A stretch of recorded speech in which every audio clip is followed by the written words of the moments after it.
I'm Ken, and you're watching Kilt Can Cook, the Scottish cooking channel that encourages young men and women to have the confidence and competence they need to conquer the kitchen. Today, we're going to be doing a dish that's very near and dear to my heart. It's a Scottish delicacy that isn't a delicacy at all. It is a full breakfast. It's got all manner of delicious meats and eggs and potatoes and... What? No. Are you kidding me? Crap. I had intended to do a full Scottish breakfast, but Jacques reminded me that some Scottish specialties are unpalatable to Americans. So here's a picture, you can judge for yourself. Full Scottish breakfast includes some items that you're probably familiar with.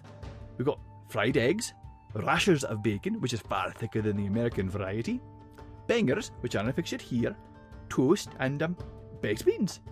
Now I didn't think Yanks eat beans with breakfast, but they absolutely didn't eat the rest. Black and white puddings, tatty scones, Lawrence sausages, which are a square patty, and grilled mushrooms and tomatoes.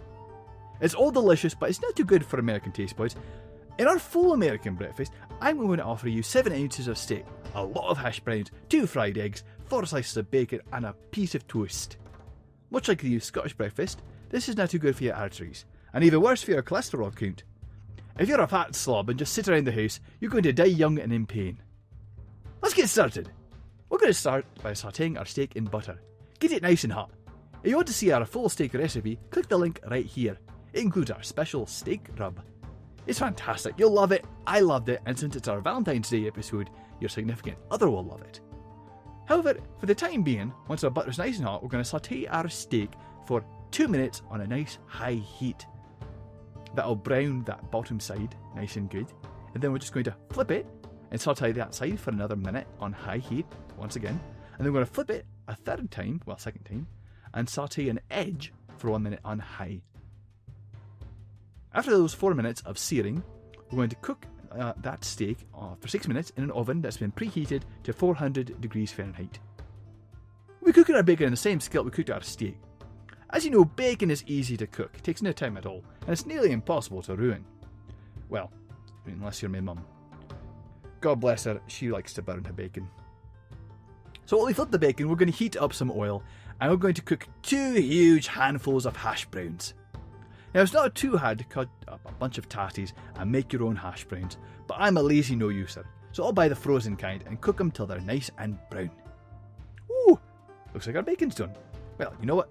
We're going to take it off the skillet and let it rest on a nice paper towel to drain that nasty fat away. This way it's a healthy breakfast. Okay, we're going to fry our eggs in our bacon grease. Waste not and all that nonsense. Make sure our heat is on medium-low. We want runny egg yolks and cooked whites.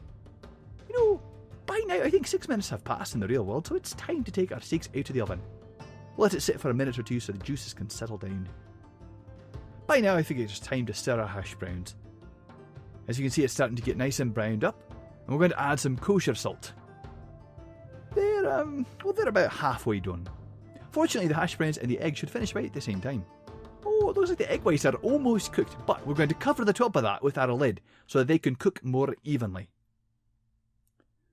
Very nice. And when your hash browns are nice and crunchy, that's your cue that they are ready to be taken off the heat and put onto a plate before they burn. Oh, also what you can do is you can fry a piece of toast nice and quick, especially if you've got a wee bit of time left on your hands before your eggs are done. I did. Of course, I still can't butter bread to save my life. Oh well. Alright, so when it comes to plating, I'm going to start with the bed of hash browns. Onto that, I'll place my 2 fried eggs. That's good. And, bacon. Hey, it's starting to look like a face. You know what? There's my long hair. And a giant hunk of steak from my nose. Doesn't that look perfect? Thank you for watching, ladies and gentlemen. I hope you enjoyed yourself and I hope you learned something. Specifically, I hope you learned that sometimes cultural differences can be overcome with one simple thing. Tons of delicious, fattening, greasy food. Oh, here's some toast.